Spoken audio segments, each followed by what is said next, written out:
Shalom Bapak Ibu dan saudara-saudari yang terkasih, jumpa lagi dalam Sikat Sabda Iman Katolik Selasa, Pekan Advent ketiga, 13 Desember 2022. Hari ini gereja memperingati Santa Lucia Perawan dan Martir.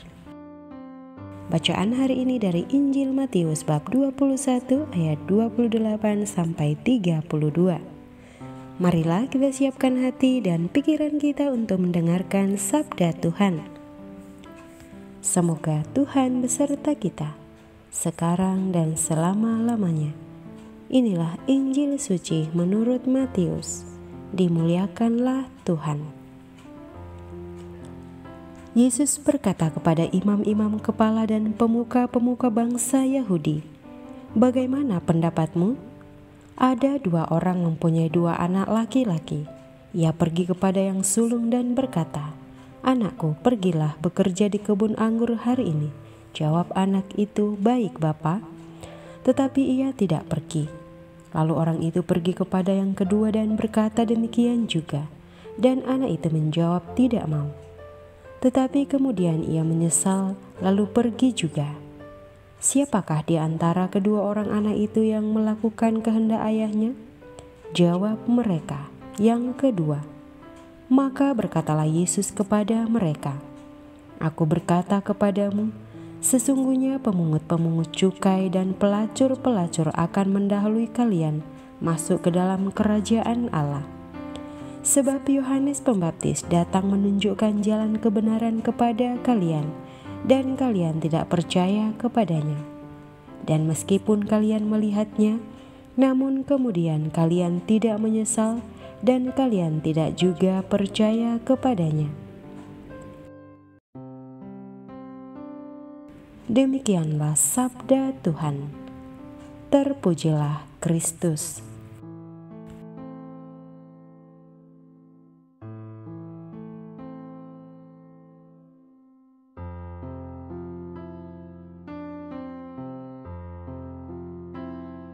Bapak, Ibu, dan saudara-saudari yang terkasih, para pendengar setia Sabda Iman Katolik dimanapun Anda berada, salam sehat untuk kita semua. Bapak, Ibu, dan saudara-saudari yang senantiasa diberkati oleh Tuhan, melalui bacaan Injil yang baru saja kita dengarkan, Yesus kembali mengecam para imam-imam kepala dan pemuka bangsa Yahudi karena mereka tidak mau menerima Yohanes Pembaptis dan juga warta pertobatan yang dimaklumkannya. Apa yang mereka lakukan itu merupakan kelanjutan dari pola hidup mereka yang lebih memperhatikan hal-hal yang lahiriah tanpa suatu kedalaman hidup dan pegangan akan nilai yang prinsipil dari hidup sebagai anak-anak Allah. Bapak, Ibu, dan saudara-saudari yang terkasih, melalui bacaan ini kita juga diingatkan bahwa janganlah kita serta-merta mengadili diri kita sebagai yang lebih baik daripada ahli-ahli Taurat dan orang-orang Farisi. Karena di dalam diri kita juga hidup perilaku anak sulung dan anak bungsu sekaligus. Kita sebagai orang Kristen yang sudah berjanji untuk menjadi anak-anak Allah yang selalu berkenan kepada Bapa kita, kita juga telah menyatakan kesanggupan kita untuk hidup sesuai dengan kehendak-Nya. Namun, berapa kali kita jatuh dalam kesalahan dan dosa? Bukankah itu adalah bagian dari perilaku anak sulung yang tampaknya mematuhi perintah ayahnya, namun ternyata adalah seorang pembangkang? Bukankah kita juga sama dengan ahli Taurat dan orang Farisi yang dikecam oleh Yesus? Kita juga bisa seperti anak bungsu yang melakukan kehendak bapaknya walaupun sebelumnya kita menolak untuk melakukannya.